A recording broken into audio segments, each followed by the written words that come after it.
So here's our final week project-based learning presentation on the book that we read for our class. The first chapter that we'll go over is Chapter 3, Thinking About Thinking. School thinking differs from actual subject content and tinkering. The computer has transformed engineering and design. And then over here we do have this spiral design model.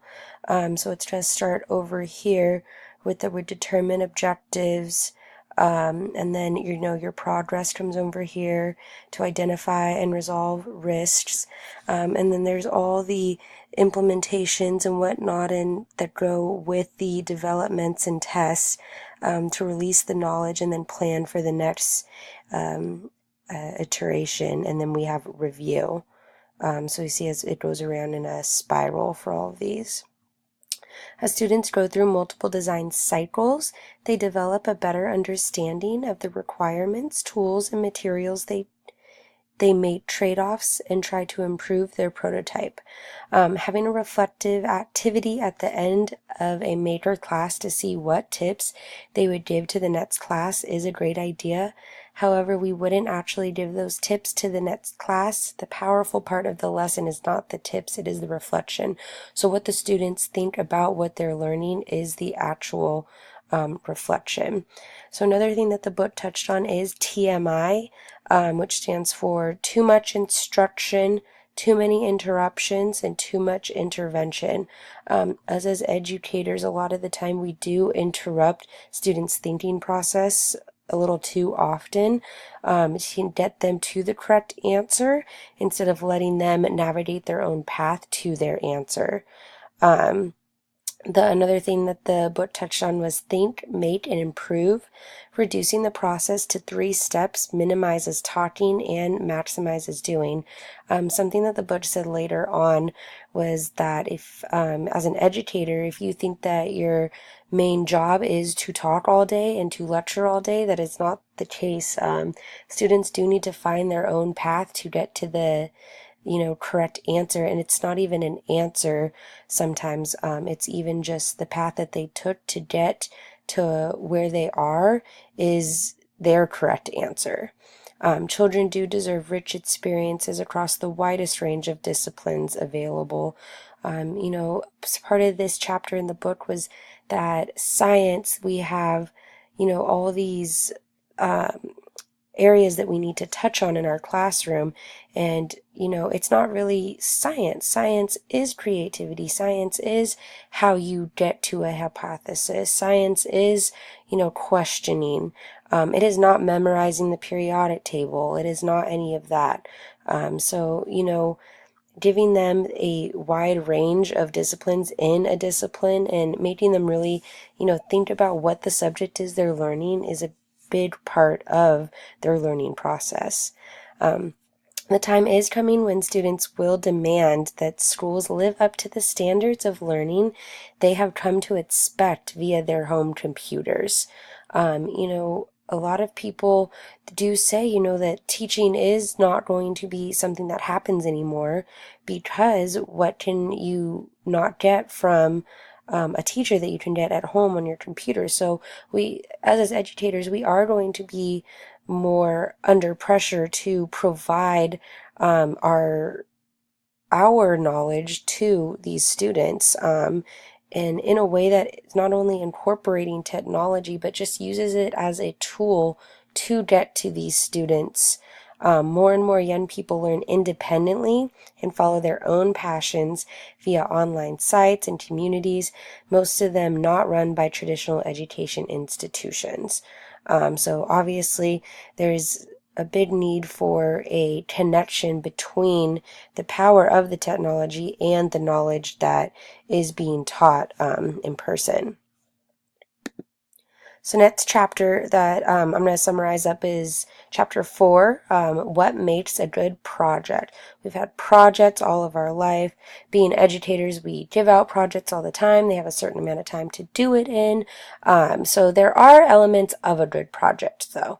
The first 8 elements of a good project are going to be purpose and relevance, If something does not coincide with what you are teaching, it's not really relevant. I have done so many irrelevant projects in my schooling career for myself as a student, and I don't remember any of them. I don't recall them. I recall the time it took to make them, but I don't recall actually learning anything from them. There's a handful of really great projects that I had that I can completely remember. I can remember the content of it. It really benefited me. One of the big things was from when I was younger. They don't do this anymore, but my mission project, I made a really amazing mission project, and I remember all facts about the Santa Barbara mission. That makes a memory in my mind, which we'll get to later, but I did remember a lot of that. The second part for the 8 elements of a good project is going to be time. The time it makes to complete it, the time that you spend on it, the time frame you're giving your students to do this, each time frame what they're expected to learn of each thing. 3 is the complexity. Obviously, something as a project should not be completely too complex, but it should spark their creativity for sure and spark their learning and understanding of what the content is. The 4th part is going to be intensity. So how difficult the project is it too intense for them? Is it grade appropriate? That's a big thing too. I feel like, some educators are a little overzealous with their students, and they think that they can do this spectacular project and work when really they're at a lower level, or that they're at their grade level.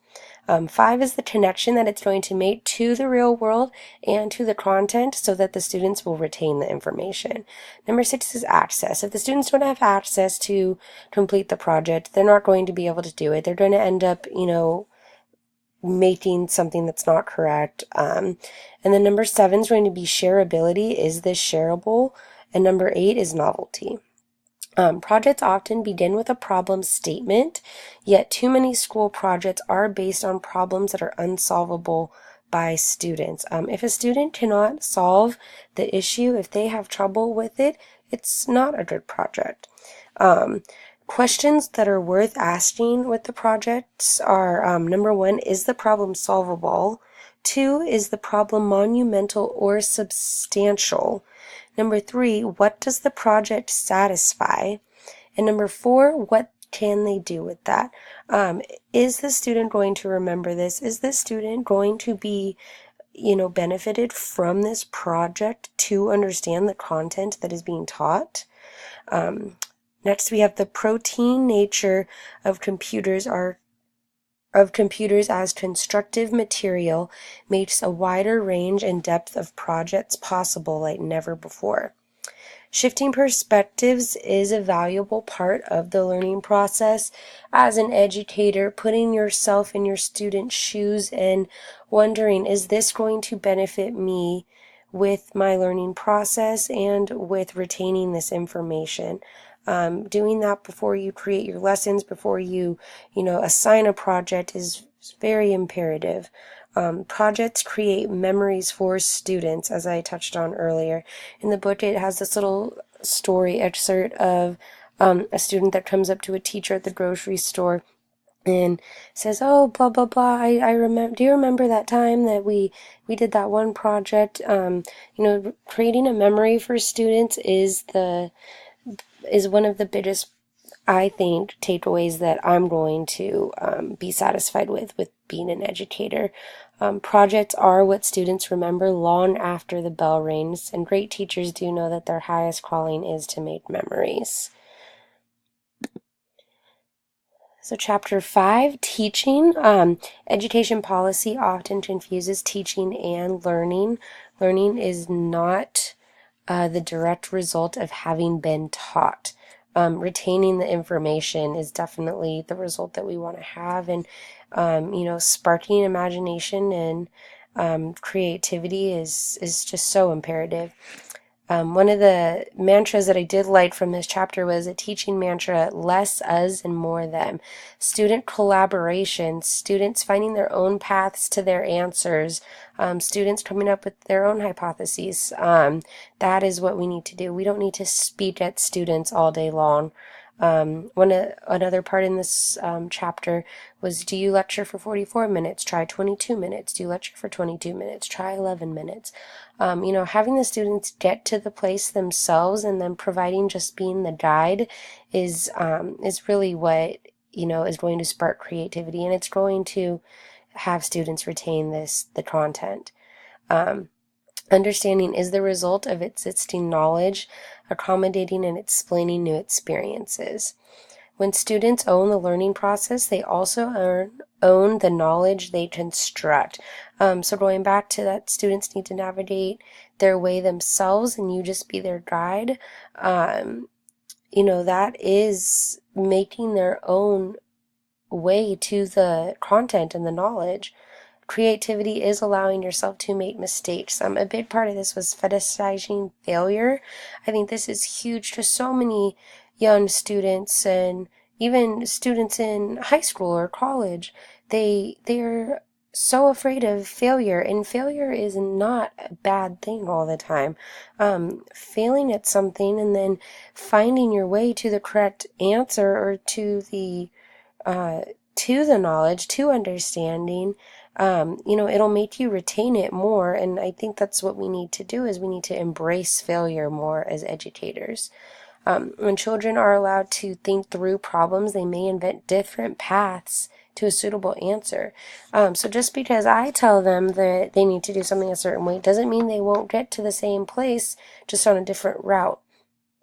Constructivism is a theory of learning that doesn't mandate a specific method of teaching. It is most often associated with teaching models that are progressive, child-centered, open-minded, project-based, inquiry-based, and other similar models. It is a theory of teaching.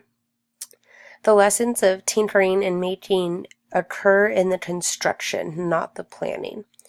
Encourage students who are frustrated or stuck to keep trying new strategies. Trying new strategies for students is super beneficial to them.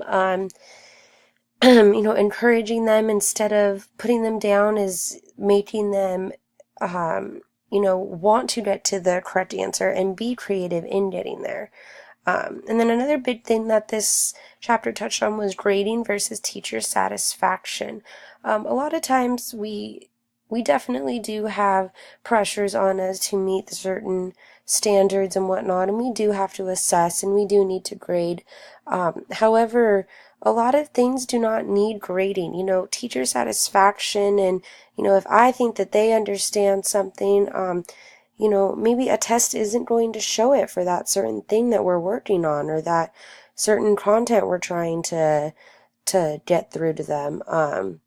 So I think that part really helped me in knowing that it's okay if all the assessments don't go well. It's okay that, we're missing some stuff.